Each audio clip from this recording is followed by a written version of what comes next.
barbers, hindi pwedeng hindi kayo i-discuss. Ngayon, huwag mo tatakutin na papaimbestiga mo sa NBI. Hindi pwede yun.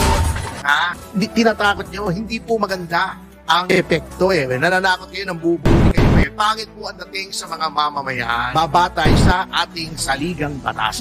Kung may violation, again, parang sinasabi ni Pangulong Duterte, if you have the evidence, then file it in court. Kung tingin nyo may libel, cyber libel, o whatever, ang krimen, file it in court. So, huwag yun dapat walang malis.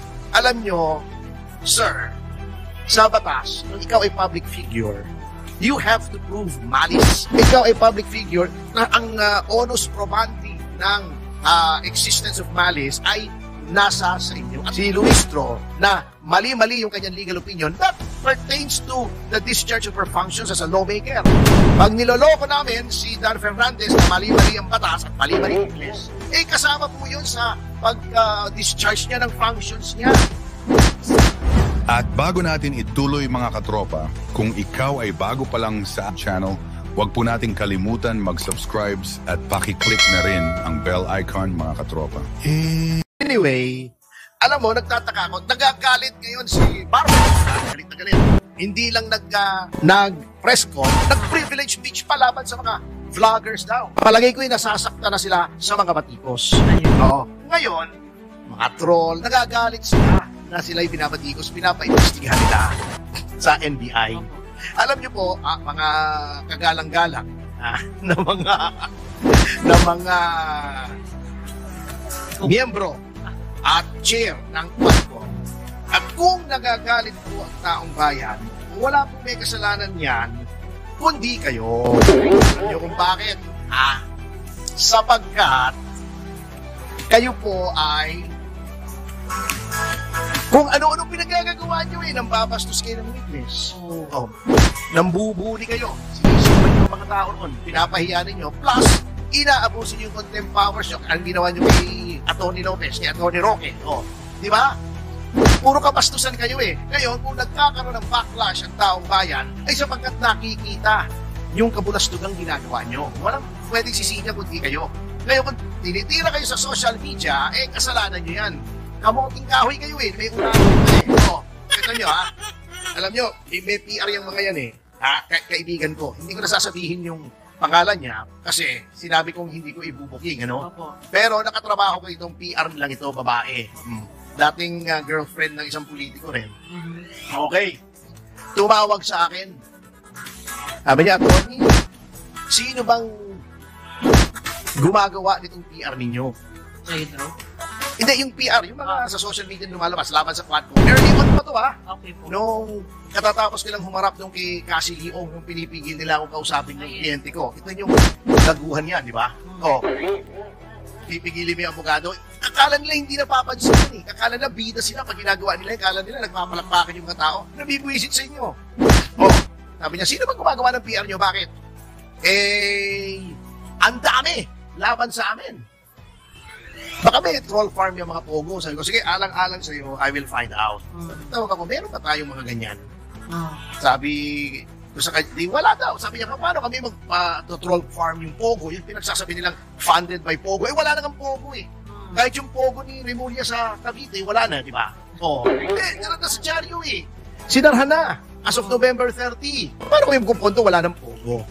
Sabi ko sa kanya, alam mo, walang nagpopondo. Bakit ang dami?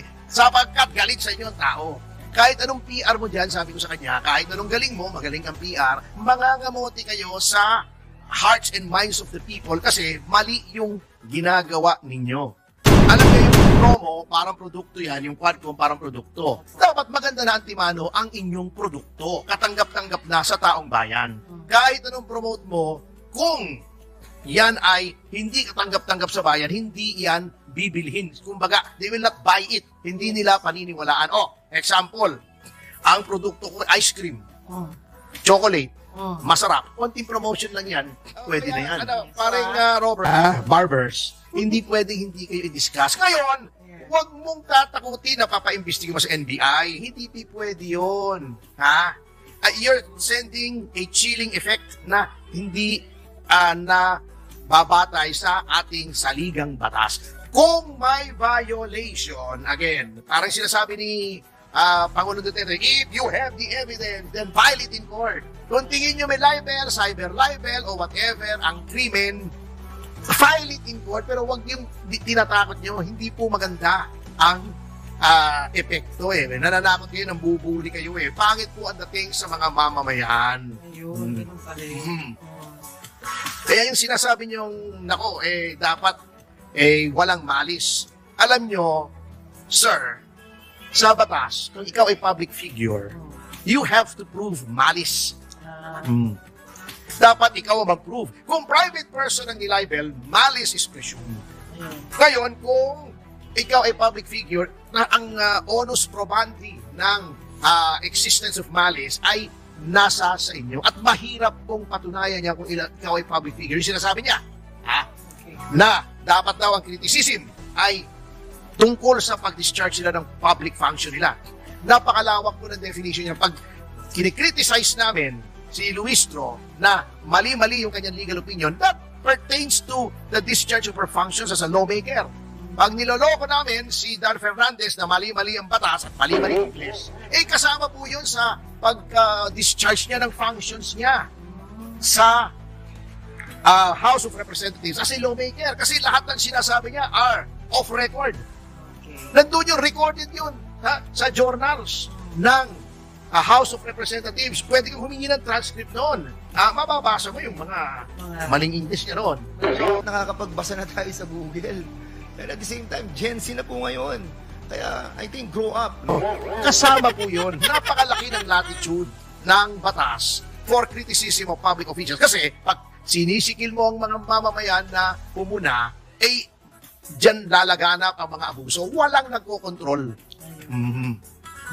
The bar of public opinion is always the last resort kasi ang mamamayan, ang lahat tayo collectively, tayo ang may sovereign power, tayo ang may kapangyarihan pagdating ng eleksyon.